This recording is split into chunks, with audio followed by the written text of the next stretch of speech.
Welcome in. Ever feel like life on this planet is just a little, uh, absurd? It can be a strange place, that's for sure. Well, today's deep dive might just resonate with you.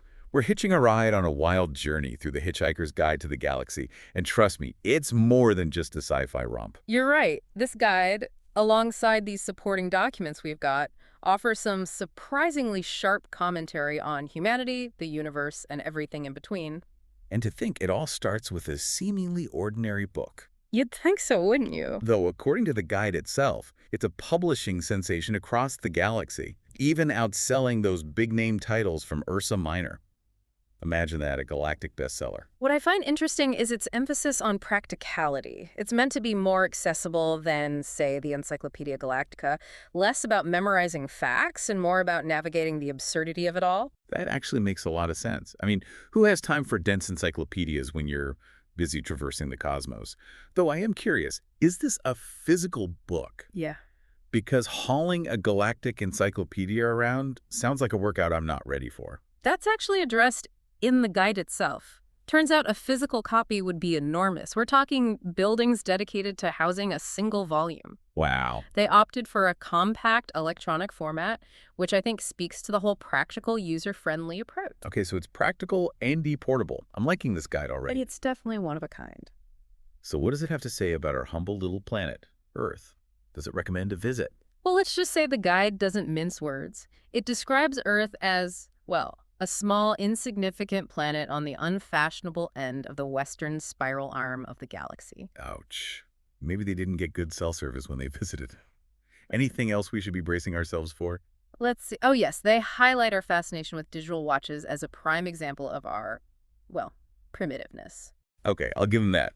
Digital watches were a moment in history, for sure. But surely we must have done something right.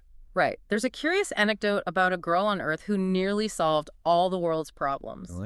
This brilliant mind on the verge of a breakthrough, but her efforts were tragically cut short. Oh no, what happened? Some kind of natural disaster. Or maybe one of those galactic plagues I've heard so much about. The guide calls it a terribly stupid catastrophe, and it was the destruction of Earth. Well, that's one way to end a Tuesday. So who are the unlucky souls witnessing this planetary demise firsthand? Meet Arthur Dent, your average Englishman living in an average house who finds himself in a decidedly unaverage situation when Earth is demolished to make way for a hyperspace bypass. A hyperspace bypass. They demolished our entire planet for a bypass. It's almost worse than the digital watch comment. Poor Arthur. At least he wasn't alone, right? Thankfully, no. His friend, Ford Prefect, turns out to be an alien from Betelgeuse. Yes, like the star, and he whisks Arthur away just before the planet goes kaput. I knew I shouldn't have trusted that guy Ford. Always hanging around, bumming snacks. But seriously, what happens after they escape? They can't just float around in space forever. This is where that practicality we were talking about comes in. The guide emphasizes the importance of towels. Towels? Apparently, a towel is the most massively useful thing an interstellar hitchhiker can have. Okay. It's practical, comforting, and according to the guide, essential for galactic survival. All right, that's actually pretty good advice. I'm adding towel to my packing list for our next deep dive, just in case. So where do Arthur and towel-clad Ford end up after this close shave with planetary annihilation? They find themselves aboard the very Vogon constructor ship responsible for destroying Earth. Oh. And trust me, you do not want to be stuck on a spaceship with Vogons. Let me guess, they're sticklers for paperwork and love a good safety inspection. Think less bureaucratic and more mind-numbingly unpleasant. The guide describes them as this incredibly bureaucratic species with a penchant for mindless destruction and truly terrible poetry. Poetry? Okay, now I'm scared. Please tell me we're not about to be subjected to Vogon poetry. You and everyone else who values their sanity. But yes, I'm afraid we might have to brace ourselves for some of that later on. Consider me officially warned. In the meantime, the guide must offer some advice on how to deal with the less than desirable aspects of space travel, right? Besides a good towel, of course. It does mention the best drink in existence. A pan-galactic gargle blaster. Now, before you get any ideas, be warned its effect is like having your brain smashed out by a slice of lemon wrapped around a large gold brick. That sounds intense. But now I have to know what's in this drink. The key ingredient is water from the seas of Santraginus V. Apparently, the Santraginian seawater is something special. The guide even mentions how amazing Santraginian fish are, which makes me wonder what's in the water over there. Okay, we are definitely putting Santraginian ecosystems on the list for a future deep dive. Mm-hmm. But back to Arthur and Ford. How do they get off this poetry-loving, planet-destroying Vogon ship? Can't imagine it's a smooth process. It isn't. After being forced to endure a reading of the Vogon captain's poetry, they're ejected into space. That seems a bit extreme even for Vogons. I mean, what could be worse than Vogon poetry? How about floating in the vacuum of space with practically zero chance of rescue? You know, you've got a point. The guide puts the chances of being picked up by another ship within the 30 seconds or so it takes for a human to pass out from lack of oxygen at 2 to the power of 267,709 to 1 against. So not good. Not great, no. However, by a totally improbable stroke of luck, and I do mean improbable, they are rescued. Okay, now I need to know. Who in the universe is cruising around picking up stranded hitchhikers in the vast expanse of space, especially with those odds? That's where the concept of improbability, a central theme in the guide, comes into play. Against all odds, a ship powered by something called the infinite improbability drive, called the Heart of Gold, appears out of thin air, plucking them from certain doom. Infinite improbability drive. So this ship runs on luck. Essentially, yes. This ship can travel anywhere in the universe instantaneously by calculating the infinitely improbable odds of being at any given point. That sounds complicated and a little terrifying, if I'm being honest. Who's driving this improbability-powered spaceship? It gets even more interesting. This Heart of Gold is a prototype ship, the only one of its kind, and it was recently stolen by the two-headed, three-armed, roguishly charming president of the galaxy, Zaphod Beeblebrox. Wait, hold on. Did you say two-headed, three-armed? You heard right. It also seems Ford and Zaphod have a history involving something about conkers, a stolen spaceship, and a galactic president with a rather flexible, shall we say, sense of gratitude. Okay, we need to unpack this Zaphod situation because I have a feeling this is where things get really good. Oh, it does. We soon discover Zaphod is on a quest to find the lost planet of Magrathea, a legendary world where planets were custom-built for the ultra-rich. Earth, it turns out, was one such planet, commissioned by, and you're not going to believe this, mice. Mice. Like the ones with the cheese and the squeaking? According to the guide, these aren't your average rodents. They're hyper-intelligent, pan-dimensional beings using the whole cheese and squeaking thing as a front for their true purpose. Yeah. Conducting experiments on unsuspecting humans. How sneaky little... Can't even be mad. That's brilliant. But why Earth? What were these mice hoping to achieve by commissioning a planet full of humans? To understand that, we need to go even further back. The guide tells us about Deep Thought, a supercomputer designed to calculate the answer to the ultimate question of life, the universe, and everything. Took 7.5 million years, but Deep Thought finally arrived at an answer. Okay, I gotta know. What's the answer to life, the universe, and everything? 42. 42. That's it. That's it. Unfortunately, it seems no one knows what the question actually is. Deep Thought, helpful as ever, designed another computer even more powerful than itself to figure that out, and that computer was Earth. So our planet was a giant computer designed by hyper-intelligent mice to calculate the ultimate question. And we had no idea. Seems like it. I am starting to think humans are even more oblivious than the guide gives us credit for. Well, it seems the mice weren't taking any chances. They needed a backup plan in case something happened to Earth before it could complete its calculations. Of course they did. These mice are meticulous planners. What was the backup? Another planet. A secret underground bunker. Don't keep me in suspense. Another organic computer, built in secret. And that computer is Arthur Dent. It seems so. Apparently, Arthur's brain was imprinted with a subconscious program, you see, designed to process the data from Earth and ultimately calculate the ultimate question. So the answer to life, the universe, and everything is locked away inside Arthur's head. And here I thought I had a lot on my mind. You know, this actually makes you look at people a little differently. You start wondering who else might be a walking, talking supercomputer. Right. It really throws a wrench into your perception of reality. Speaking of reality, things are about to get even more complicated for Arthur and the gang. Oh, how so? They're about to encounter one of the guide's most intriguing concepts, the infinite improbability drive. Ah, yes. Okay, we talked about this a little earlier.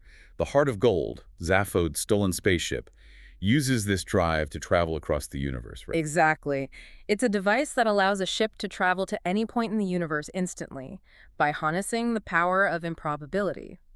The guide describes it as a way of throwing the laws of physics out the window and seeing what sticks. So basically, it's like a cosmic shortcut that relies on the impossible becoming possible. That's a pretty heady concept. What are the implications of something like that? The implications are, well, pretty mind-boggling when you think about it. It means that anything is possible, no matter how improbable. It challenges our entire understanding of cause and effect, of order and chaos. Wow, that's a lot to process. So where does this infinite improbability drive take Arthur and our band of improbable heroes next? Fasten your seatbelts, because they're about to encounter something even stranger than a supercomputer disguised as an ordinary man. They're going to experience a real-life demonstration of the infinite improbability drive in action. I don't know if I'm ready for this, but hit me with it. What happens? Imagine this. Arthur and Ford are on board the Heart of Gold, hurtling through the cosmos at speeds that defy imagination. Suddenly, without warning, the ship is bathed in an eerie green light. The air crackles with energy, and then everything changes. Okay, you've got my attention. What kind of changes are we talking about? Did they switch places with their past selves? Did they suddenly develop a craving for pan-galactic gargle blasters? Don't leave me hanging. Think a little more dramatic. The infinite improbability drive and its infinite wisdom decides to transform the Heart of Gold into a giant bowl of petunias. No, you're messing with me, right? They turned a spaceship into a bowl of flowers. Not just any flowers, mind you. Petunias. And to make matters even more absurd, these petunias were hurtling through space at unimaginable speeds, much to the astonishment of a passing Vogon spacecraft. Okay, that is officially the most random and hilarious thing I've ever heard. But wait, if the Heart of Gold is now a giant bowl of petunias, how do Arthur and Ford survive? And more importantly, how do they get back to their regularly scheduled programming of finding the ultimate question? That, my friend, is where the infinite improbability drive truly earns its name. Just as suddenly as the Heart of Gold transformed, it reverts to its original form, depositing our bewildered heroes on the surface of a rather unusual planet. Of course. It wouldn't be a proper deep dive without a visit to a weird planet. Yeah. Tell me more about this place. What kind of flora and fauna can we expect to see there? Well, let's just say this planet makes Santraginian fish look positively ordinary. This, my friend, is the legendary planet of Magrathea. Magrathea, the mythical planet factory where Earth was supposedly created. I can't believe they actually found it. Believe it. The guide provides a rather detailed description of Magrathea. It was once a thriving hub of industry, where wealthy beings from across the galaxy would come to commission their own personalized planets. Talk about a luxury real estate market. I wonder if they had open houses. The guide doesn't go into that kind of detail, but it does mention that Magrathea was a place of unparalleled craftsmanship and technological prowess. It was said that the Magrathians could create planets of any shape, size, or environment imaginable. Wow. It makes you wonder why they ever stopped. What happened to this planet factory of the cosmos? According to the guide, the Magrathians eventually grew tired of their work. They realized that creating planets for beings who often didn't appreciate them wasn't particularly fulfilling. I could see their point. It's like building a dream house for someone who just ends up using it to store old newspapers. Exactly. So they packed up their planetary blueprints, shut down their factories, and disappeared into the vastness of space, leaving behind a legacy of myth and legend. So Magrathea is essentially a ghost planet, a cosmic ghost town, you might say, that's kind of sad, but also incredibly intriguing. What are Arthur and the others doing on this abandoned world? Zaphod, ever the adventurer, is convinced that the secrets of Magrathea hold the key to unlocking the missing pieces of his own memory. Remember, he did tamper with his own brain, and he's on a quest to figure out why. Right, the whole cauterized synapses thing. It's like he's trying to solve a cosmic puzzle, but he's missing half the pieces. That's a great way to put it. And he believes that somewhere on Magrathea, hidden beneath its surface, lies the answer he's looking for. So they're on a subterranean scavenger hunt. What exactly are they hoping to find down there? They're not sure, but they're determined to find out. According to the guide, the deeper they venture, the stranger things get. They encounter ancient machinery, cryptic symbols, and even the fossilized remains of what appear to be giant white mice. Giant mice. Don't tell me. Those weren't just any mice, were they? You know this guide too well. It turns out that these were the ancestors of the hyper-intelligent pan-dimensional beings who commissioned Earth. They were the original Magrathians. No way. Yeah. So the mice who created Earth were descendants of giant space mice who built planets for a living. This just keeps getting better and better. What kind of insights do they glean from these prehistoric rodents? Well, as they delve deeper into the heart of Magrathea, they begin to piece together the true history of the planet, and it's even more fascinating than they could have imagined. Okay, I am on the edge of my seat. Don't hold back now. Give me the good stuff. What do they discover? Their explorations eventually lead them to a vast underground chamber, a subterranean vault untouched for millennia. Inside, they discover something truly extraordinary, the fossilized remains of a giant brain. A brain. Just a brain. Not just any brain, my friend. This brain, according to the guide, belonged to the most brilliant being in the universe, the supercomputer known as Deep Thought. Deep thought. The computer that calculated the answer to the ultimate question. I thought it was just a myth. This is incredible. The guide describes Deep Thought as a being of unimaginable intellect, capable of processing information on a scale that dwarfs even the most advanced computers of today. So they've stumbled upon the final resting place of the ultimate cosmic mind. I bet that comes with its share of wonders and maybe a few existential chills. What kind of secrets does a fossilized supercomputer brain hold? That's what Arthur and the others are about to find out. As they gaze upon the remains of Deep Thought, they realize that their journey to find the ultimate question has taken an unexpected turn.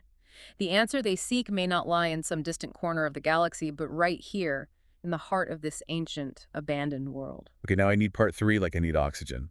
Okay, so we've got Arthur and the gang standing in front of the fossilized brain of Deep Thought, the supercomputer that calculated the answer to life, the universe, and everything.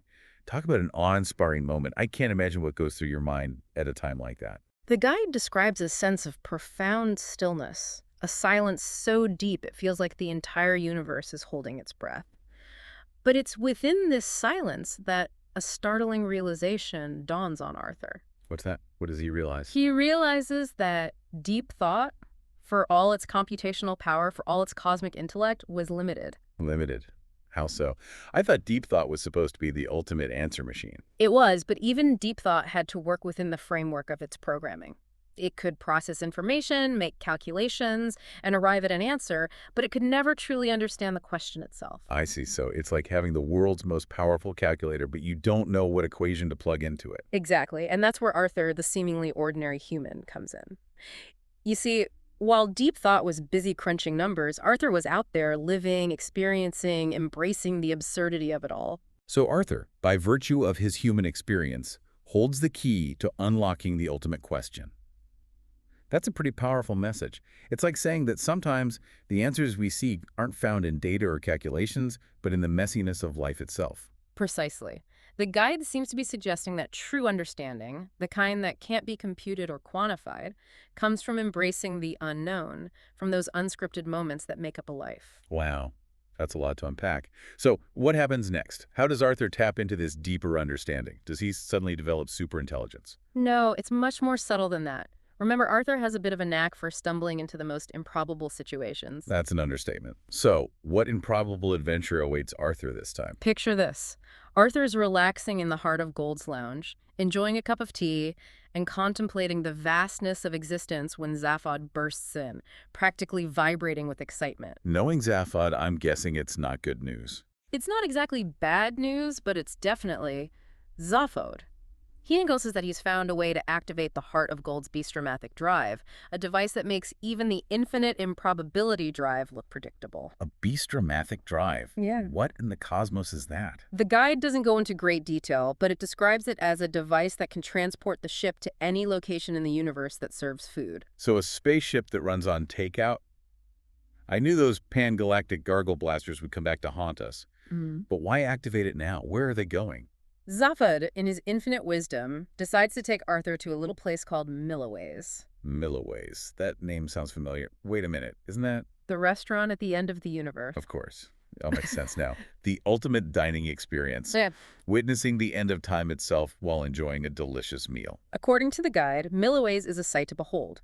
It's described as a vast, opulent dining hall, suspended at the very edge of existence, where time flows differently and the laws of physics take a well-deserved break. I can only imagine the view. So, what does one eat at the restaurant at the end of the universe? Do they have a prefix apocalypse menu? The guide mentioned something called the Amygdalian major cow, a genetically engineered bovine that's not only delicious but also quite happy to be eaten. Okay, that's a little unsettling. But hey, When in Rome, or at the end of the universe, I guess, do they have reservations, or is it more of a first-come, first-served kind of apocalypse? The guide is a bit vague on the logistics, but it does mention that the restaurant is perpetually full. Perpetually full. But how is that possible if the universe is ending? Wouldn't everyone be, a little preoccupied? This is where the whole time travel aspect comes in. The restaurant is constantly being replenished with patrons from different points in time, all gathered to witness the grand finale. That's mind-boggling. Yeah. It's like the ultimate cosmic dinner party, with guests from every era imaginable. But what about Arthur? What's his role in all of this? Arthur, true to form, finds himself a bit overwhelmed by the whole experience. The end of the universe, a talking cow, the realization that he might be the key to the ultimate question. It's a lot for anyone to handle. I can imagine. So what does he do? He does what any sensible person on the verge of a cosmic meltdown would do. He panics. Of course he panics. It's Arthur. But it's in this moment of panic, amidst the chaos and absurdity of it all, that something remarkable happens. Okay, now you've got to elaborate. What happens? He remembers the guide's most important piece of advice: don't panic. Right. The motto of the entire guy. But how does remembering those two words help him in this situation? It's not just about remembering the words, it's about internalizing their meaning. Don't panic doesn't mean ignoring the chaos or pretending it doesn't exist. It's about accepting the absurdity, the uncertainty, the sheer improbability of it all, and choosing to find humor and wonder in the face of it. That's a really powerful message. So by embracing the don't panic philosophy, Arthur unlocks the secret to the ultimate question. The guide doesn't explicitly reveal the ultimate question, but it suggests that Arthur, through his experiences, through his willingness to embrace the unknown and find humor in the face of absurdity, comes to a profound realization. What's that? What does he realize? He realizes that the ultimate question, the answer he's been searching for, isn't something that can be calculated or quantified. It's not a destination to be reached, but a journey to be embraced. So the journey, is the destination. In a way, yes. And sometimes the most important journeys are the ones that take us deep within ourselves, challenging our perceptions and revealing the interconnectedness of all things. Wow. That's a lot to ponder. So in the end, Arthur doesn't find a definitive answer, but he finds something perhaps even more valuable, a new way of seeing the universe and his place in it. Exactly. And that, I think, is the true brilliance of The Hitchhiker's Guide to the Galaxy. It reminds us that sometimes the most meaningful discoveries are the ones we make about ourselves along the way. And on that note, we've reached the end of our deep dive, but the journey, much like the universe itself, continues. It certainly does. It seems like a good reminder to take a step back every now and then, remember to breathe, and maybe pack a towel just in case. Who knows what improbable adventures await? Indeed. After all, as the guide says, don't panic.